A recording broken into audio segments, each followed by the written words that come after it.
천국과 지옥에 관련된 우화 참 많이 있는데 오늘 그 중에 한 개를 하고자 합니다. 어떤 사람이 사후 세상에 갔습니다. 그런데 모든 사람의 팔 관절이 고장이 나서 팔을 이렇게 굽히지를 못하는 거예요. 팔이 아파 자기 입에 음식을 넣지 못할 그런 상황이었습니다. 먹지 못하니까 어떨까요? 모두 뼈만 앙상하게 말라 있는 겁니다. 얼굴은 굶주림 그리고 분노와 공포로 일그러져 있습니다. 그것은 바로 지옥이었습니다. 반면 그가 또 천국으로 이동을 해보니 거기에 있는 사람들은 어떨까요? 완전히 반대인 거예요. 모두가 통통하고 살이 쪄서 너무나도 행복해 보이는 겁니다. 잘 살펴보니 그들 역시 팔을 굽히지를 못하는 거예요. 팔을 굽히지 못하는데 어떻게 저렇게 통통하게 살이 쪘을까 살펴보니 이들은 자신이 먹기보다 어떻게 했을까요? 상대방에게 음식을 넣어주고 물도 마시게 하는 바로 그러한 곳이었습니다. 비록 짧은 우화지만 상징하는 바가 참 큽니다.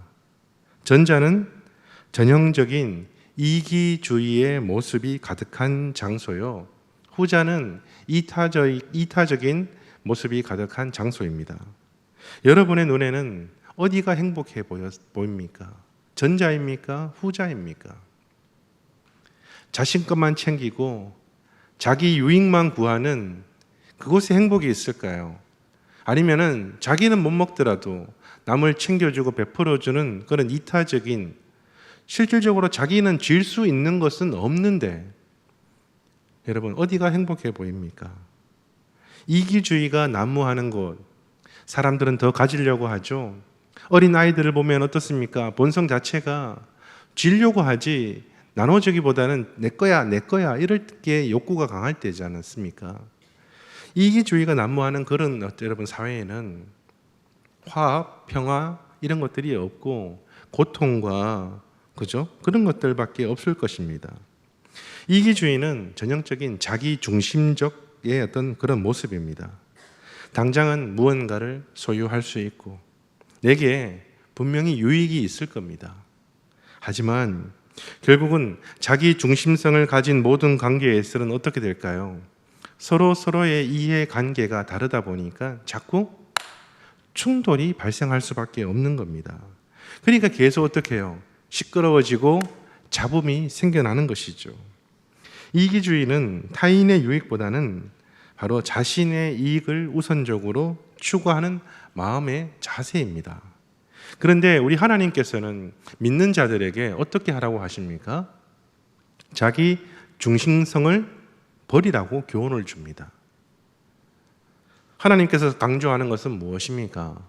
사랑이에요. 예수 그리스도가 십자가에 못 박히신 것도 사랑이고, 오늘 성령 강림 주일을 맞이하여서 보혜사 성령님을 우리 가운데 보내주신 것, 찬양 가운데도 임하시고 예배 가운데 말씀을 듣는 가운데 기도하는 가운데 성령이 임재하는 그 놀라운 은혜는 바로 하나님의 사랑입니다.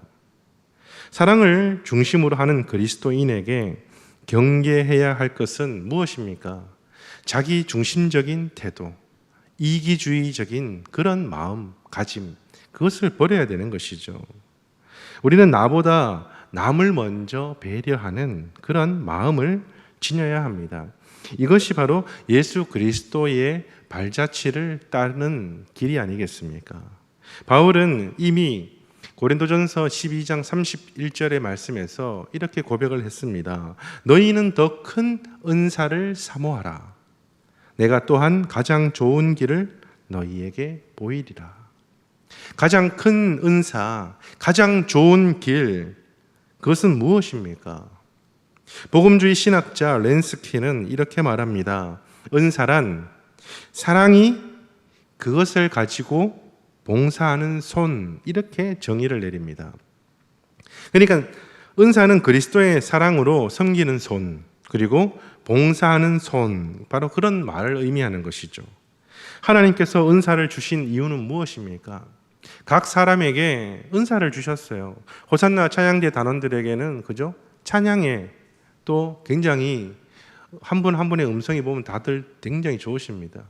그런 성대, 너무나도 꿀 성대라고 하죠. 너무 좋은 목소리와 그 모든 것을 주셨습니다. 그런데 그 은사들을 주신 이유는 무엇입니까? 자기의 만족을 위해서 쓰라고 준 것이 아니라 베풀라고, 사랑으로 섬기라고 준 것입니다. 그래서 여러분, 이 사역과 은사에서 가장 중요한 것은 무엇이냐면 그 방향입니다. 나를 위한 것이 아니라 첫 번째는 주를 위한 것이고요. 그리고 성도를 위해서, 세상을 위해서 그렇게 섬기는 것, 그것을 그렇게 섬기라고 봉사하라고 주신 선물이 바로 하나님의 은사, 선물입니다. 그래서 이기주의가 아닌 이타주의, 즉 사랑을 가지고 그리스도인들은 그죠? 섬겨야 되는 거예요. 그 사랑은 노래도 이래 있잖아요. 사랑은 버리는 것, 더 가지지 않는 것. 그래서 하나님은 1절에서 오늘 본문 1절에서 신령한 것들을 사모하라 그렇게 명령하십니다. 이는 열정적으로 열망하라 이런 의미를 가지고 있어요. 신령한 은사를 추구하는 것이 신앙생활에 있어서 중요하다는 겁니다. 왜냐하면 신앙이 삶이 되기 위하여서는 하나님께서 주시는 은사가 필요하거든요. 그래서 은사를 사모하라는 겁니다. 하나님이 주신 선물로 인하여서 내 힘과 내 능력으로 하는 것이 아니라 하나님이 주시는 힘과 능력을 힘입어서 그 일들을 우리가 감당할 수가 있는 것이거든요. 그래서 은사가 중요한 것이죠. 사람들이 뭐가 좋다고 하면 어떤 성향을 보입니까? 몰리는 성향이 있어요. 그래서 세상에서도 뭐가 잘 된다 하면은 우르르르 해서 갑자기 늘어나고 그렇지 않습니까? 고린도 성도들 다양한 은사를 받았어요. 그런데 그 은사 중에서도 무엇을 최고의 은사로 여겼을까요? 방언의 은사였습니다. 왜냐하면 신비롭거든요. 뭔가 외적으로 드러나는 그죠? 그런 어떤 모습들이 뭔가 영이 임하면 저렇게 뭔가 신통력을 발휘하는구나 그렇게 보였던 것입니다. 그리고 이것을 막 무분별하게 교회 안에서 사용하여서 교회가 혼란에 빠지게 됩니다. 왜 혼란이 생겼습니까? 방언은 은사의 한 부분인데 방언을 못하면 사람을 무시하는 경향이 생겨버렸어요. 다른 은사도 있는데 방언이 있냐 없냐가 신앙생활에 척도였다는 것입니다. 그래서 은사 때문에 교회가 문제가 생겼습니다. 사랑에 섬김도 없고 배려도 없어요. 자기 의만 자꾸 드러냅니다. 내가 잘났고 내 생각만 내세워서 서로를 불편하게 하는 이기주의적인 성향들이 성행했던 것입니다. 하나님께서 은사를 주신 것은 사랑의 공동체를 만들려고 주신 것인데 그게 아니라 은사를 가지고 서로 정죄하고 야, 너 믿음이 부족해서 그래. 어떻게 방언도 못 받아. 그렇게 막 정죄했던 그런 모습들이 있었던 것이죠. 바울은 고린도 성도들의 이기주의를 시정하기 위하여서 악기 소리와 전쟁의 나팔 소리를 비유를 들면서 방언이 교회에 덕을 세우지 못한다 그렇게 이야기를 해 나가는데요. 바울은 언어를 사용하는 은사인 방언의 한계성을 지적을 합니다. 그리고 그 대안으로 같은 언어를 사용하는 은사면서도 교회에 덕을 세울 수 있는 은사, 즉 예언의 은사를 권면합니다. 방언의 은사도 좋지만 할 수 있으면 예언의 은사를 고려해봐라.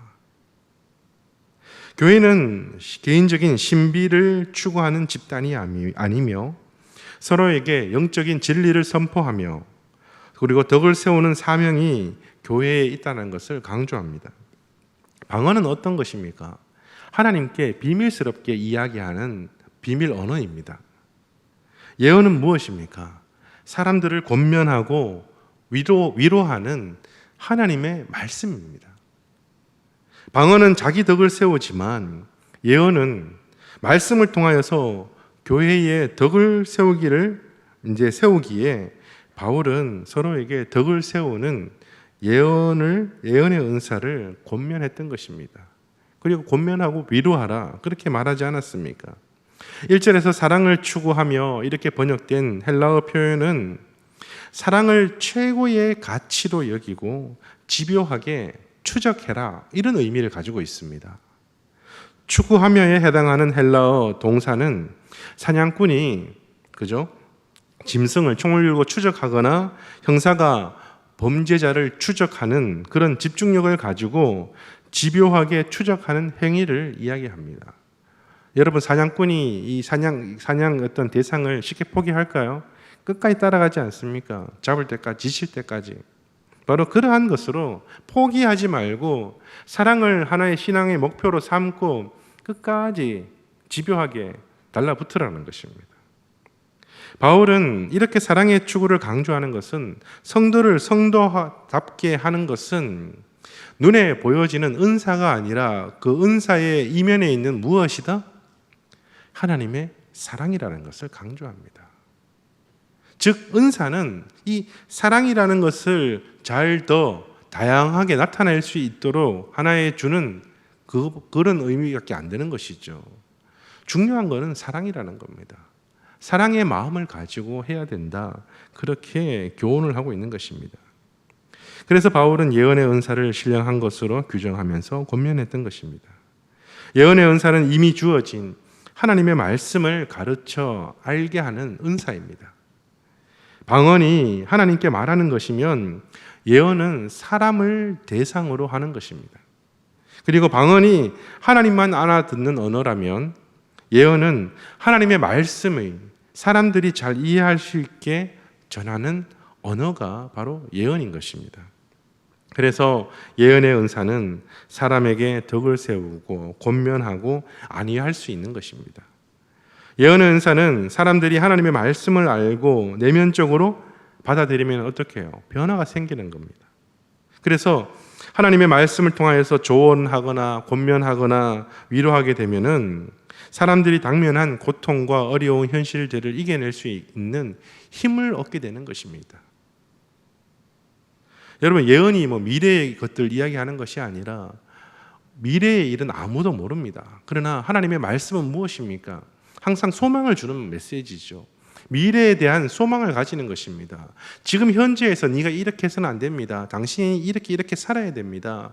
하나님이 주시는 교훈을 가지고 전하는 것, 그것이 바로 예언인 것입니다.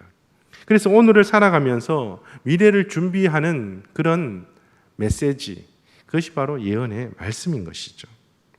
그래서 예언의 은사는 방언의 은사보다 유익하다는 것을 바울은 강조하고 있는 것입니다. 은사는 섬김을 위한 선물이지 개인의 만족을 위해서 있는 것이 아니다. 나는 은사가 한 가지밖에 없는데 당신은 3개, 4개가 있으니까 참 대단하네요. 그런 게 아니라는 거예요. 우리는 흔히 위대한 은사를 가지게 되면 그것이 능력 있는 성도라는 것을 우리도 알게 모르게 그런 생각을 가질 때가 있어요. 누군가를 위해 기도했는데 병자를 고치거나 귀신을 쫓아내게 되면 어떻게 될까요? 내게 그런 능력이 있어서? 그 사람들도 가만히 두지 않습니다. 당신에게 그런 능력이 있냐고 막 추대하기 시작하죠. 그러면 어떻게 됩니까? 나도 모르게 하나님의 은사는 그리스도의 사랑으로 섬기라고 준 도구일 뿐인데 이게 마치 내 거인 것만 같은 착각에 빠지면서 어떻게 됩니까? 어깨에 뽕이 들어가게 되죠. 힘이 버쩍 들어가서 하면 목소리도 달라지고, 그죠? 예수님 당시에도 그런 대표적인 인물들이 있었습니다. 마태복음 7장 22절과 23절에 보게 되면 예수님의 이름으로 선지자 노릇을 하고 그리고 귀신도 쫓아내고 주님의 이름으로 권능을 행하는 사람들이 분명히 있었어요. 그들 앞에 예수님께서 나타납니다. 그리고 그들에게 무엇을 이야기하는 줄 아냐면은 내가 너희를 도무지 알지 못하노니 불법을 행하는 자들아 내게서 떠나가라. 그렇게 이야기를 합니다. 능력을 발휘했어요.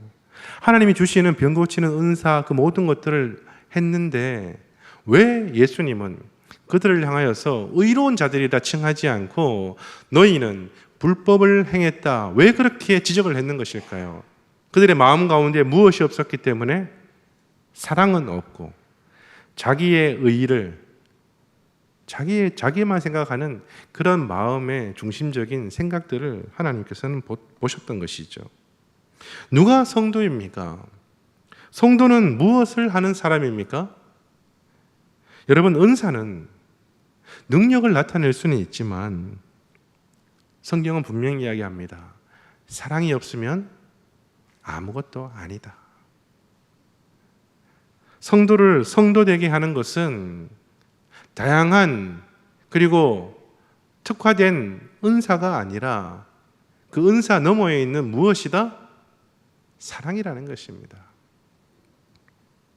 아무리 비천하고 보잘것없는 성도라 해도 그 안에 그리스도의 사랑이 있으면 어떤 은사를 받은 사람보다 오히려 더 위대하다는 것입니다. 그런 자를 하나님께서 기뻐하신다는 거예요. 요한일서 3장 14절에 보면 이렇게 말씀을 합니다. 우리는 형제를 사랑함으로 사망에서 옮겨 생명으로 들어간 줄을 알거니와 사랑하지 아니하는 자는 사망에 머물러 있느니라. 그리스도의 사랑으로 온 인류가 여러분 생명을 얻게 되었습니다. 하지만 우리가 사랑을 실천하지 않으면 어떻게 된다고요? 그 생명은 우리의 것이 아니라고 이야기합니다. 여전히 우리는 사망의 상태에 머물러 있는 것이다, 그렇게 이야기를 하고 있죠. 그래서 수많은 은사 중에서 단연 최고가 무엇이다? 사랑이라는 거예요. 고린도전서 13장 맨 마지막에 믿음, 소망, 사랑, 그 중에 제일은 사랑이라고 이야기하는 것이 무엇입니까? 바로 바울을 통하여서 하나님의 생각을 전달한 것입니다. 사랑이 기본이 되어야 된다는 것입니다. 바울은 계속해서 이 사랑을 이야기하면서 방언에 대해서 이야기를 합니다. 바울은 피리, 검은고, 나팔 분명히 소리를 내지 못하면 아무 소용이 없다고 이야기를 하죠. 혀로 알아듣기 쉬운 말을 하지 않으면 허공에 말하는 것과 같다는 비유도 했습니다. 방언을 말하면서도 그 뜻을 알지 못하면 서로에게 무엇이 된다? 외국인이 된다, 그렇게 이야기를 합니다. 여기에서 외국인은 원어의 뜻을 보게 되면 이방인을 의미합니다. 이방인. 오늘날 영어에서는 야만인 그리고 미개인을 뜻하는 바바리안의 어원이 되기도 하는데요. 그래서 개역 한글에서는 이 성경을 여기서를 야만인으로 번역을 했습니다. 그래서 당시 헬라인들은 헬라인이 아니거나 헬라화하지 않은 모든 이방인들을 어떻게 해요? 야만인, 이방인으로, 미개인으로 취급을 했다는 것입니다. 여러분, 사랑이 없는 이 방언, 이것은 바로 뭐가 된다? 야만인이 되는 것이고 이방인이 된다는 것을 이야기하는 거예요. 방언이 무조건 잘못되었다는 것이 아닙니다. 오해하셔는 안 돼요. 그런데 그것도 하나님의 은사이기 때문에 그렇죠. 하지만 극단적인 사고를 하는 사람들에게, 방언이 최고라고 생각하는 사람들에게 바울은 지적을 하고 있는 겁니다. 하나님의 말씀을 통하여서 너희들은 잘하고 있는지 모르겠지만은 너희들의 행위는 무엇이다? 야만인이다. 사랑이 없는 너희의 행동은 야만입니다. 왜 하나님이 주신 은사를 가지고 형제가 하나 되지 못하고 과도한 사용을 통하여서 관계에 단절을 초래하느냐? 바울은 차라리 사용하지 말라고 당부하지 않았습니까? 서로의 단절 속에서 야만인이 되어서 그리스도인의 한 몸을 이루어야 될 공동체가 분열되는 실수를 범하지 말라는 것이죠. 그래서 4절에서는 이 방언이 부덕함을 자기의 덕을 세운다고 표현했고 9절에서는 허공에다 말하는 것이라고 이렇게 표현을 했습니다. 여러분, 필이나 검은고 분명히 아름다운 소리죠. 나팔은 뭡니까? 전쟁에서 수신호로서 반드시 중요한 그것입니다. 그런데 그 사람이 그 도구가 소리를 낼 때는 언제입니까? 사람이 그 도구를 잡을 때입니다. 그런데 여러분 생각해 보십시오. 음악의 음자도 모르는 사람이 필이나 검은고를 타게 되면 어떻게 될까요? 소리가 아름다울까요? 아마 희한한 소리가 나오지 않겠습니까? 여러분, 하지만은 전문가는 그 아름다운 소리를 낼 수가 있습니다.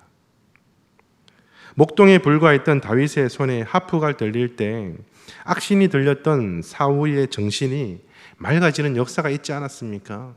근데 다윗이 아니라 제가 아마 하프를 켰으면은 아마 더 큰 악신이 임해서 그죠? 살아남지 못했을 것입니다. 성도도 이 악기와 다르지 않다는 것을 보여주고 있는 거예요. 성령에 사로잡혀서 연주되면 많은 사람에게 그죠? 생명을 전달하는 하나님의 거룩하고 위대한 도구로 사용될 수 있지만 그게 아니라 성령께 붙들리지 않고 엉뚱한 곳에다가 빼앗기게 되면은 사람을 괴롭게 하는 소음이 되고 날카롭게 하고 오히려 더 부정적인 영향을 줄 수도 있고 혼란을 야기할 수 있다. 그렇게 비유를 통하여서 바울은 이야기를 했는 것입니다. 즉 고린도전서 13장에서도 이야기했는 것처럼 은사 가운데 사랑이 없으면 아무것도 유익하지 않다. 그것을 사도 바울은 계속 강조를 했던 것이죠. 사랑하는 성도 여러분, 고린도 교회 안에서 영적인 은사로 인하여서 불거진 분쟁의 해결책은 무엇입니까? 사랑입니다. 코로나로 인하여서 모임이 축소되고 모이기를 힘써야 될 교회가 그냥 대면보다는 비대면이 익숙해지고 그냥 지금 하던 대로 늘 하던 그런 어쩌면 자기 개인주의와 어쩌면 이기주의가 난무하는 그런 분위기 속에서 정말 교회를 하나 되게 하고 정말 유연하게 하고 정말 살맛나는 그런 분위기로 바꾸는 그것에는 무엇이 필요할까요? 분명히 하나님의 은사가 필요합니다. 그런데 그 은사 가운데에서도 무엇이 있어야 된다? 사랑이 있어야 된다. 사랑이 필요한 시기가 아니겠습니까? 저와 여기 계신 모든 우리 성도님들의 삶 가운데 사랑이 가득하기를 축복합니다. 바울은 사랑에 대해서 역설하며 그 중에 제일은 사랑이라고 했습니다. 사랑은 교회를 하나 되게 하며 덕을 끼칩니다. 방언과 예언의 은사 사용에 대한 판단 기준은 바로 무엇이었습니까? 교회의 덕이 되느냐였습니다. 즉 그리스도의 사랑을 가지고 하면 우리는 덕을 세울 수가 있습니다. 반면에 그리스도의 사랑이 빠져버리면 여러분의 선택은 덕이 아니라 분쟁을 야기할 수도 있다는 것을 여러분 기억하시길 바랍니다. 바울은 교회에 덕을 세우지 못하는 은사는 아무런 의미가 없고 생명을 전할 수도 없으며 뜻을 알 수 없는 그런 방언을 하게 되면 야만인이 된다고 이야기를 하고 있습니다. 성도는 교회에 덕을 세우고 형제를 마음으로 권면하고 위로할 수 있는 사랑을 추구해야 합니다. 여러분 사역도 그렇죠. 사역이 무엇입니까? 그리스도의 사랑으로 상대방의 필요를 채워주는 섬김, 그것이 바로 사전적 의미입니다. 그리스도의 사랑으로 자기 중심적 사고로 이기주의적인 신앙이 아니라 사랑을 근간으로 하는 이타주의적 신앙, 그것이 오늘을 살아가는 우리의 선택이 되어야 될 것이며 우리의 결단이 되어야 될 것입니다. 이러한 선택 위에 사랑으로 말미암아 정말 교회의 덕을 세워나가는 우리 모든 성도님들 되시기를 주님의 이름으로 축원드립니다.